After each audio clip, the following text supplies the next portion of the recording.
그리스도인은 내면이 강한 사람입니다. 속 사람이 건강하고 속에 사람이 아름다운 사람이죠. 마치 질그릇 속에 보배를 담은 것과 같습니다.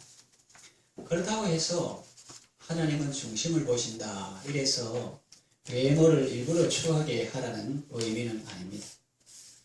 하나님은 중심을 보시지만 사람은 외모도 보기 때문에 할 수만 있으면 아름다운 모습을 유지하고 산뜻한 인상을 풍기는 것이 좋습니다.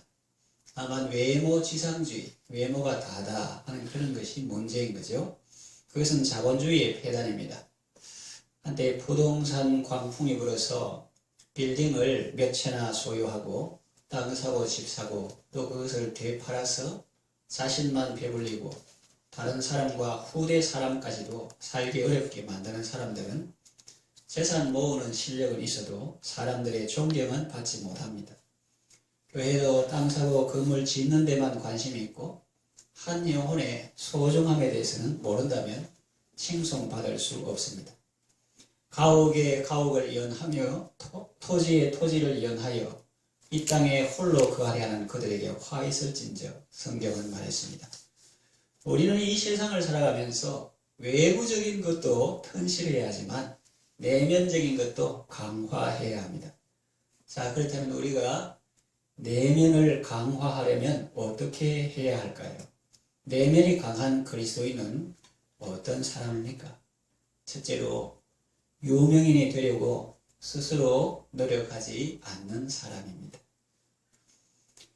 개혁 개정에는 유력했는데 개혁 한글에는 유명에 대해서 익숙한 걸로 하는데 뜻은 큰 차이가 없습니다. 요즘 유명한 사람이 되려고 하는 사람들이 많습니다. 많은 사람들의 관심을 끌려고 하죠. 신조어로 관종이라고 합니다. 관심종자라는 뜻이죠. 폐단도 있습니다. 인기는 많은데 내면이 허전합니다. 그래서 인기가 올라갈수록 내면이 허전해서 마약이나 다른 것에 중독되어 가지고 자살한 연예인도 있습니다. 내가 유명해지고 싶다고 해서 유명해지는 것이 아닙니다. 그것은 내게 달린 것이 아닙니다. 하나님께 달린 것입니다. 성경에 보니까 대저 높이는 일이 동에서나 서에서 말미암지 않고 남에서도 말미암지 않고 천지를 지으신 하나님이 이를 낮추시고 저를 높이시느니라, 이런 말씀이 있습니다. 그래서 그 사람이 유명해지는 것은 하나님께 달려있고 또 말한다면 다른 사람에게 달려 있습니다. 타인으로 너를 칭찬하게 하고 네 입으로는 말며 그랬습니다. 그래서 스스로 칭찬하는 것은 지혜롭지 못합니다. 물론 우리가 이 힘든 세상을 살아가면서 지친 자아를 칭찬해주고 위로해주고 격려해 주는 것은 필요합니다. 직장생활 힘들고 또 사회생활 힘들어서 아무도 자기 생일을 안 챙겨줄 때 자기 스스로 맛있는 거 사주며 위로하고 격려하고 그런 것도 필요한 시대가 되었습니다. 자신을 칭찬해 주는 것은 필요하나 다른 사람 앞에서 자신을 칭찬하는 것은 조심해야 합니다. 삼가야 합니다. 필요하다면 하나님께서 하실 것이고 또 다른 사람들이 할 것입니다. 요셉은 깊은 감옥 속에서 내일을 기약할 수 없는 죄수 생활을 했습니다. 그 이름 기억하는 사람 거의 없었습니다. 세월 속에 파묻혔습니다. 그러나 하나님의 때가 되어 하나님이 그를 높이시니 애국 전국에 그의 이름을 모르는 이가 하나도 없었습니다. 유명인이 되려고 스스로 노력하지 마십시오. 많은 사람들이 인정하고 알아준다? 그것은 좋은 것일 수도 있지만 안 좋은 것일 수도 있습니다. 그것 때문에 어려움 당한 사람도 있습니다. 여러분 구약 성경 읽으면 아시다시피 압살롬은 외모가 뛰어난 왕자였습니다. 머리털도 아주 멋있고 좋았습니다. 그러나 그 잘난 머리털 때문에 그는 결국 죽고 말았습니다. 전장에 나갔는데 머리가 나무에 걸려가지고 사람만 공중에 매달리고 말은 빠져나가가지고 요압의 부하들이 와서 죽여 그런 일이 있습니다. 신약에도 사도행전을 보면 헤롯은 백성들에게 연설을 했는데 그날 왕복을 입고 빛난 금빛 왕복을 입고 아주 우렁차게 백성을 효유할 때 사람들이 다 참 연설 잘한다. 이거는 신의 목소리지 어찌 사람의 목소리가 이렇게 훌륭하다고 했는데 그는 영광을 하나님께 돌리지 않다가 벌레에 물려 죽었습니다. 헤롯이 영광을 하나님께 돌리지 않으며 주의 사자가 고치니 충이 먹어 죽으니라. 바이러스 걸려가지고 며칠 있다가 죽었다고 볼 수 있습니다. 사람들이 정말 진심으로 존경하는 사람은 어떤 사람일까요? 외모가 아름다운 사람일까요? 높은 지위에 있는 사람일까요? 아니면 돈 많은 사람일까요? 아닙니다. 내면이 아름답고 건강한 사람입니다. 속 사람이 아름답고 건강한 사람입니다. 우리 모든 성도들은 다 주님 앞에 내면이 아름다운 그런 성도 다 되시기를 바랍니다.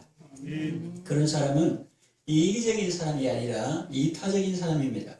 행복을 추구하는 사람이 아니라 의미 있는 삶을 위하여 보다 높은 가치를 위해서 행복도 잠시 포기할 수 있는 사람입니다. 그 사람 때문에 다른 많은 사람들이 불행해지는 것이 아니라 그 사람 때문에 많은 사람들이 힘을 얻고 위로를 얻고 용기를 얻는 그런 사람입니다. 그와 반대로 다른 사람이 볼 때는 야, 저 사람 대단하다, 저 사람 부럽다 하는데 정작 자신의 속은 공허하고 텅 비고 죽을 지경이라면 그 얼마나 불행한 사람이겠습니까? 여러분, 한 가정에 이런 일이 있었습니다. 아들이 학교를 마치고 친구를 데리고 집에 와서 노는데 놀다가 친구하고 대화를 합니다. 그 친구가 아들에게 이렇게 이야기를 합니다. 야, 우리 아빠는 시장님하고 친해. 우리 같으면 창원시 시장님하고 친해. 그러니까 시장님하고 자주 식사도 하고 또 필요한 거 있으면 시장님한테 부탁하면 잘 들어주신다. 이렇게 하는 거예요. 그래서 이 아버지가 일부러 들으는 건 아니고 서재에 있다가 그 창가에서 우연히 그 말을 듣게 되는데 아들이 무슨 말을 할까? 혹 쫄리지는 않을까? 이러는데 그 아들이 조금도 쫄린 기색이 없이 담대하게 이렇게 말하는 것입니다. 그래? 우리 아빠는 하나님과 친하다. 그래서 하나님과 많은 시간을 보내고 필요한 거 하나님께 기도하면 하나님이 다 들어주신다. 이라는 거예요. 그런 걸 볼 때 그 집 아빠나 그 집 아들은 내면이 강한 그리스도인이다. 그렇게 볼 수가 있습니다. 여러분은 유명인이 되려고 노력하기보다 하나님 앞에서 이미 유명한 자인 줄 알고 이미 여러분의 이름이 하나님의 생명책에 기록되어 있습니다. 유명한 자인 줄 알고 감사하며 살아가시기를 바랍니다. 아멘. 두 번째, 내면 강한 그리스도인은 어떤 사람입니까? 유명한 사람을 의지하지 않는 사람입니다. 사람들은 누가 좀 유명하다 하면 그들을 부러워하고 그 옆에 가서 줄을 서는 경향이 있습니다. 물론 우리가 인생을 살다가 다른 사람에게 좋은 점이 있으면 가서 배우는 것은 좋은 자세입니다. 인생의 지혜입니다. 그러나 옳고 바름을 생각하지 아니하고 그저 그 사람이 힘이 있으니까 그게 얹혀서 이득을 보려는 것은 좋은 자세가 아닙니다. 이런 것을 가리켜서 시류에 편성한다고 표현합니다. 그가 하나님이 기뻐하시는 일을 하면 적극 협력하십시오. 그러나 하나님 기뻐하시지 않는 일을 한다면 슬퍼하며 위하여 기도하십시오. 만일 그가 부당한 요구를 한다면 거절하십시오. 그럴 때 지혜가 부족하거든 모든 사람에게 호의 주시고 꾸짖지 아니하시는 하나님께 지혜를 구하십시오. 성경에 보면 이런 말씀이 있습니다. 방백들을 의지하지 말며, 요즘 같으면 장관, 유력한 사람 이렇게 볼 수가 있습니다. 방백들을 의지하지 말며 도울 힘이 없는 인생도 의지하지 말지니 그 호흡이 끊어지면 흙으로 돌아가서 당일에 그 도모가 소멸하리로다. 야곱의 하나님으로 자기 도움을 삼으며 여호와 자기 하나님께 소망을 두는 자는 복이 있도다 그랬습니다. 그러므로 여러분, 이 세상에 어떤 유명한 사람을 의지하거나 그 앞에 줄 서지 말고 그를 높여주신 하나님을 바라보고 하나님을 의지하시기를 바랍니다. 베드로에게 역사하사 그를 할례자의 사도로 삼으십니다.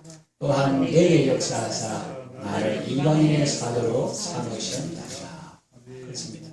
그렇게 베드로에게 역사하신 하나님이 또 내게도 역사하사 나를 이방인의 사도로 삼으셨다. 지금도 젊지만은 제가 더 젊은 시절에 세미나 가서 훌륭한 유명한 목사님들 배울 때 처음에는 주눅이 들었어요.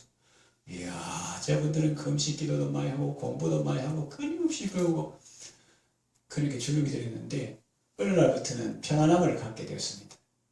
그 사람을 보는 것이 아니고 그 사람 되게 하신 하나님을 보니까 마음이 평안해진 거예요.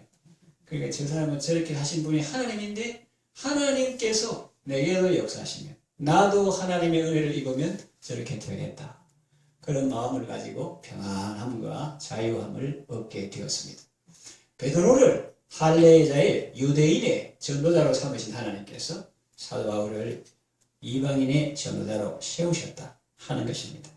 우리 그리스도인은 세상의 덕을 버리고 기웃거리지 말고 세상이 여러분의 덕을 보도록 하나님의 축복의 통로로 쓰임받으시기 바랍니다. 하나님은 세상 모든 유명한 사람, 힘 있는 사람 합친 것보다 더 우리에게 도움을 주시는 분입니다. 요셉 때문에 보디발의 집이 복을 받았고 요셉 때문에 애국 온 나라가 복을 받지 않았습니까? 유명한 사람을 의지하지 말고 하나님을 의지하시고 세상을 복되게 하는 여러분 되시길 바랍니다. 세 번째, 내면이 강한 그리스도인은 어떤 사람입니까? 하나님 앞에서 살아가는 사람입니다. 내면이 강한 그리스도인은 유명한 사람에게 매여서 살지 않고 하나님 앞에서 살아갑니다. 그를 유명하게 하신 분이 하나님이심을 깨닫고 유명한 사람보다 하나님을 더 바라봅니다. 유명한 사람에게 자신을 종속시키지 말고 하나님 앞에서 자신을 세워 가십시오. 내면을 강화하십시오. 하나님께서 내게 주신 것을 소중히 여기고 하나님께서 내게 맡기신 직무를 잘 수행하십시오. 베드로는 주로 유대인에게 복음을 전하고 바울은 주로 이방인에게 복음을 전했습니다.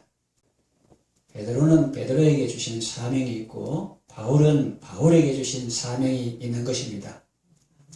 자신을 다른 사람 옆에 두지 말고 하나님의 은혜 앞에 세우십시오. 다른 사람과 비교하면 비참해지거나 우쭐해지겠지만 하나님 은혜 앞에 서면 언제나 감사할 것뿐이고 겸손할 것뿐입니다. 주님이 기억하시면 족합니다. 세상에서 큰 자가 되는 것보다 주님 앞에서 큰 자가 되는 것이 더 좋습니다. 성경에 그런 인물 누가 있습니까? 세례요한 같은 사람, 그 예언할 때 그가 천사가 말하죠. 그 아버지에게 그가 주 앞에 큰 자가 될 것이고 이 주 앞에 큰 자 되는 것이 중요하다는 거죠.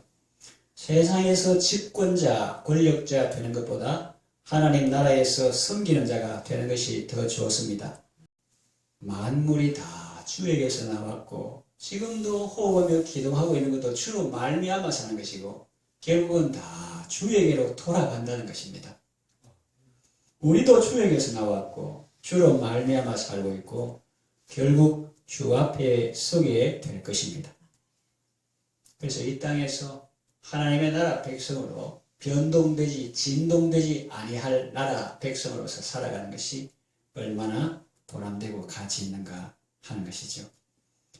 성경에 예수님께서 마을에 70인 전도대를 파송하시면서 그에게 복음을 전하고 귀신도 쫓아내고 병도 고쳐주고 하나님 나라 복음을 전파해라 그랬더니 그 사람들이 막 전도대에 와서 보고할 때 막 기뻐하는 거예요. 우리가 복음을 전하니까 귀신들도 막 도망가고 병도 낫고 귀신이 막 쫓겨나가는 것을 우리가 보았습니다. 그때 예수님께서 하신 말씀이 있습니다. 귀신이 쫓겨나가는 그런 것도 기쁜 일이지만 그런 걸로 기뻐하지 말고 너희 이름이 하늘에 기록된 것을 더 기뻐하라. 그렇게 말씀했습니다.